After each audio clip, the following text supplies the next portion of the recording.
Today is Sunday, June 7th, 2026. Radar operators in southeastern Romania picked up the unidentified contact crossing from Ukrainian airspace just after midnight on May 29th, the blip moving steadily toward the port city of Galati, where thousands slept in high-rise apartment blocks along the Danube. Within minutes, F-16 pilots from the Romanian Air Force were scrambling from nearby bases, their aircraft streaking into the night sky as ground controllers tracked the object descending. What followed was not a near miss or a harmless debris fall, but a direct impact on a 10-story residential building. The Russian-origin Geran-2 drone detonating on the roof, shattering concrete, igniting fires, and sending shrapnel through upper... I need 20-second your time. The tension between Iran and America is reaching a whole new level, and the world is divided. But the real question is, who do you stand with? America has official live voting open right now to see where the public support lies. If you love America and want to show your support, go to the description or the pinned comment right now. If you are using an Android, click the Android link, and if you are on an iPhone, click the iOS link. Just complete the quick 1-minute verification to make your vote count officially, and let's show the strength of America. Go vote now. A woman and a child suffered injuries in what became the first confirmed case of a Russian strike drone causing civilian harm on NATO territory since the full-scale invasion of Ukraine began. The sequence unfolded with clinical precision that immediately raised alarms across Allied command centers. Romanian defense officials later confirmed the drone had been part of a larger Russian barrage targeting Ukrainian infrastructure near the border. Yet one vehicle veered or was deflected into Romanian airspace, tracked for several kilometers before impact. Satellite passes and ground radar data showed no immediate Ukrainian air defense engagement that could explain the deviation, though electronic warfare layers from both sides often create such unpredictable paths in contested skies. Bucharest responded within hours by activating emergency protocols, expelling Russian diplomats, convening NATO Article 4 consultations, and publicly demanding accelerated delivery of counter-drone systems to the eastern flank. The incident marked at least the 28th reported airspace violation for Romania, yet this time the consequences were no longer abstract. And if you are finding value in this detailed daily breakdown, make sure to subscribe to the channel for more frontline analysis that connects the dots others miss.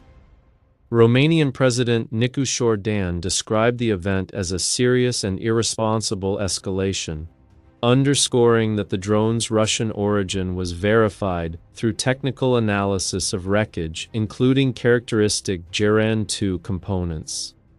NATO Secretary-General Mark Rutte issued strong statements pledging to defend every inch of Allied territory, while alliance officials coordinated additional air policing and surveillance assets. Behind closed doors, defense planners in Brussels and Washington confronted the uncomfortable reality that repeated incursions were testing the alliance's red lines in ways that risked gradual normalization of violations unless a firmer posture was adopted. The tactical details painted a picture of growing vulnerability along the Black Sea.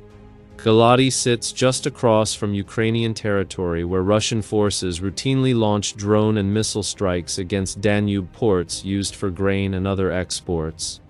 Romanian radar systems, while modernized in recent years, still faced saturation risks from low-flying Shahed-style drones that hug terrain and exploit gaps between coverage zones. F-16s scrambled, but the engagement window proved too narrow, as the drone already penetrated deep. This exposed limitations in forward-deployed short-range air defense and highlighted why Romania had been pressing for more Patriot batteries, NASAMS units, and mobile counter-drone lasers. Military analysts, tracking open-source flight data, noted that Russian launch patterns from Crimea and occupied southern Ukraine increasingly brushed against NATO borders, creating plausible deniability while forcing constant alert. What made the Galati strike particularly dangerous was its timing amid broader Black Sea tensions. Just days earlier, Ukrainian maritime drones had operated in the same waters, one later self-detonating in the Romanian port of Constanta after apparent Russian jamming, underscoring how spillover flows in both directions and complicates attribution. Energy shipping routes through the western Black Sea, critical for European LNG and oil diversification away from Russian supplies, suddenly felt more exposed. Insurers and shipping companies began reviewing risk premiums for ports like Constanta and Galati, a move that could ripple into higher European energy costs at a moment when winter storage levels and Asian demand already strained global markets. The economic signal was unmistakable. Each incident chips away at the sense of security that underpins investment in alternative energy corridors. Romania's response went beyond diplomacy. Emergency security measures included heightened alerts at key infrastructure sites, accelerated military modernization plans, emphasizing indigenous drone production and air defense integration, and a major review of Black Sea naval strategy. Bucharest pushed within NATO for permanent enhancement of eastern flank capabilities, including more allied rotations of fighter aircraft, ground-based air defense, and intelligence-sharing assets. France, Britain, Italy, Spain, and the United States signaled willingness to contribute additional radar, surveillance, and counter-drone systems. This collective movement reflected institutional fear that isolated incidents could cascade if Russia perceived hesitation. Yet the alliance remained cautious about direct escalation, preferring to reinforce deterrence without triggering Article 5 invocation that could commit members to broader conflict. That caution itself revealed deeper contradictions. Public statements emphasized unity and resolve, while private assessments reportedly worried about alliance fatigue, ammunition stockpiles stretched by support to Ukraine, and the risk that one miscalculated drone trajectory could force choices no capital wanted to face. Russian officials, including President Putin, questioned the attribution and even suggested Romania provide wreckage for analysis, a rhetorical move designed to sow doubt and buy time. Meanwhile, OSINT researchers using commercial satellite imagery and flight trackers pieced together launch sites and trajectories that contradicted Moscow's denials, exposing the selective information warfare at play. The incident thus became another chapter in the shadow contest where visible actions and hidden capabilities constantly probe for weakness. Zooming out, the Galati event cannot be separated from the interconnected pressures across multiple theaters. In Ukraine, Russian forces continued grinding advances in Donbass, while Ukrainian strikes deep into Russian territory tested air defense limits on both sides. Any disruption to Black Sea grain or energy flows immediately affects global food and fuel prices, tightening budgets for European nations already supporting Kiev. Further afield, tensions around the Strait of Hormuz and potential Iranian responses to Israeli actions added another layer of energy market anxiety, reminding planners that a single regional spark can ignite wider economic consequences. NATO's eastern flank modernization, including Romania's growing F-16 fleet and planned acquisitions, thus serves dual purposes, bolstering defense against Russia and signaling to China that alliance resources are not infinitely divisible. Military movements intensified in the days following. Additional NATO air policing assets arrived. Joint exercises focused on drone swarm defense were fast-tracked, and Romania announced plans to expand its ground-based air defense network around critical ports and cities. Electronic warfare specialists worked to map Russian jamming patterns that had affected both Russian and Ukrainian systems near the border, seeking better countermeasures. The psychological dimension weighed heavily. Civilians in border regions now lived with the knowledge that distant barrages could literally land in their neighborhoods, eroding public confidence and pressuring governments to deliver visible protection. Defense contractors across Europe saw renewed interest in short-range interceptors and AI-driven sensor fusion as budgets adjusted to the new normal of persistent low-level threats. And if you are finding value in this unfolding analysis that cuts through the surface noise, consider subscribing to OK Samu for continued deep dives into these high-stakes shifts. What governments feared privately was not necessarily a deliberate Russian attack on NATO soil, but the slow erosion of deterrence credibility through repeated accidents and gray zone actions. Each unpunished violation invited bolder probing. Intelligence communities tracked unusual Russian naval activity in the Black Sea, potential mine-laying risks near shipping lanes, and increased submarine patrols that complicated Allied anti-submarine efforts. At the same time, Ukrainian drone operations against Russian fleet assets created secondary risks of debris or misdirected platforms drifting into Romanian waters. As seen in Constanta, the layered threats demanded integrated responses spanning air, sea, cyber, and information domains. Strategic deception also played its role. Russian state media framed the incident as Ukrainian provocation or technical malfunction, while selectively leaking narratives designed to divide NATO members. Western responses emphasized solidarity yet avoided specifics on rules of engagement for future incursions, leaving ambiguity that both deterred and constrained. Satellite imagery from commercial providers revealed heightened activity at Russian airbases in Crimea, with increased sorties of drone carrier aircraft and missile launchers repositioned closer to launch azimuths toward the west.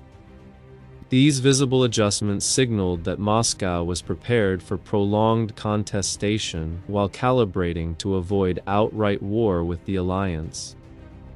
The real danger lay in the narrowing margin for error as systems operated closer together under stress. Economic consequences compounded the military picture.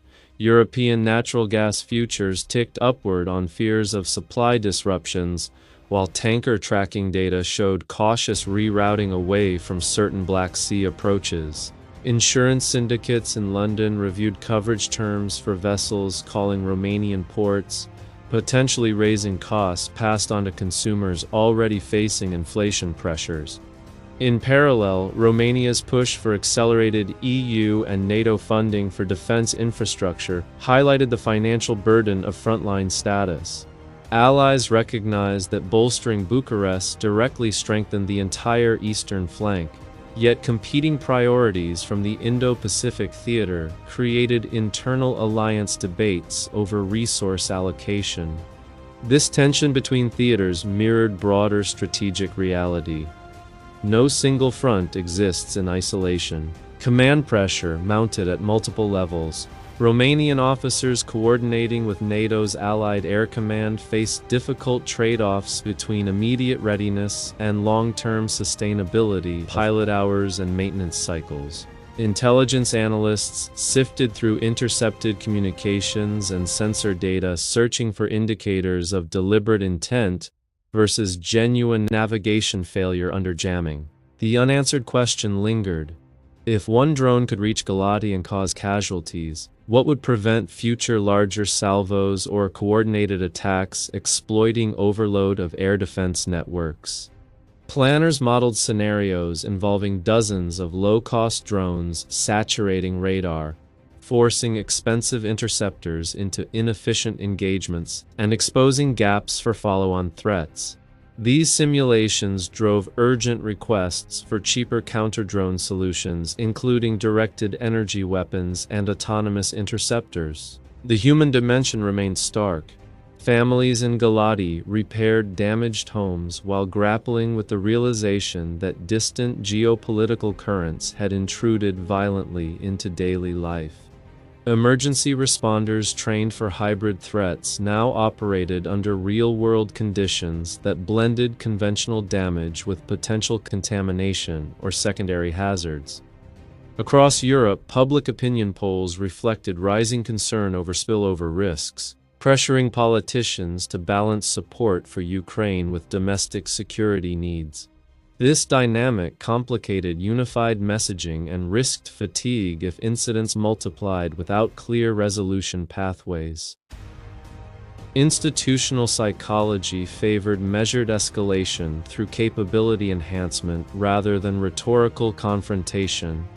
Yet the cumulative effect steadily shifted the status quo. Further complicating the picture were developments in Moldova and the broader Danube region, where Russian influence operations and energy leverage continued. Any instability in Romania reverberated there, affecting NATO's ability to project stability in the southeastern theater. Meanwhile, ongoing operations around Crimea and the Kerch Strait maintained pressure on Russian logistics, creating feedback loops where Ukrainian successes prompted Russian responses that occasionally spilled westward. The strategic system remained tightly coupled, with small perturbations capable of producing outsized effects across economic, military, and political domains. Defense officials therefore emphasized resilience through redundancy, diversified supply chains, and hardened infrastructure. As days passed since the May 29 incident, the situation evolved but retained its underlying tension. Additional Allied assets positioned to strengthen air surveillance, diplomatic channels remained active with measured condemnations, and military exercises tested integrated responses to drone incursions. Yet the core vulnerabilities persisted: porous low-altitude coverage in certain sectors, reliance on imperfect early warning, and the persistent risk of miscalculation amid heavy electronic warfare. Commercial shipping adjusted routes incrementally, energy traders monitored storage levels closely, and intelligence agencies maintained heightened watch for follow-on indicators. The incident served as a live stress test for NATO's Eastern posture, revealing both strengths in rapid consultation and gaps demanding urgent closure. Romania's growing military power, evidenced by its F-16 transition and indigenous defense industry investments, positioned it as an increasingly capable frontline state. This evolution mattered not only for national security, but for alliance burden sharing and deterrence credibility. Partners watched closely how Bucharest translated political will into operational enhancements, from expanded radar networks to better integration with Allied command systems. Success here could set precedents for other exposed members facing hybrid and direct threats. At the same time, the episode underscored the limits of any single nation's defenses in a theater dominated by masked low-cost aerial threats and sophisticated jamming. Collective solutions remained essential. The real nightmare scenario for planners involved not a single stray drone, but a future barrage under conditions of degraded communications, where one or more vehicles crossed borders amid confusion, forcing split-second decisions with strategic consequences. Training emphasized deconfliction protocols, rapid information sharing, and pre-positioned assets to minimize response times. Yet technology and doctrine could only mitigate so much. Human judgment under pressure ultimately decided outcomes. That recognition drove quiet efforts to improve commander-level exercises, simulating exactly these gray zone dilemmas. The silence from certain Russian channels after initial denials was itself telling, suggesting internal assessments of how close the incident came to crossing irreversible thresholds. What happened next continued to worry defense officials monitoring the region. Increased patrols, heightened readiness states, and accelerated procurement cycles reflected a system adapting to persistent risk rather than returning to baseline. Energy markets absorbed the shock but retained elevated volatility premiums, reflecting uncertainty over Black Sea stability. Geopolitical forecasting pointed toward continued probing actions, calibrated to exploit alliance restraint while avoiding outright confrontation. The interconnected nature of these dynamics meant that developments in one area immediately influenced options elsewhere, from sanctions enforcement to technology transfers and alliance cohesion. Nothing operated in isolation. The situation remains fluid, with open-source intelligence continuing to reveal new layers as more data emerges from the field and allied coordination deepens. Governments and militaries on all sides adjust postures in real time, balancing demonstrated resolve against the ever-present danger of uncontrolled escalation in an already volatile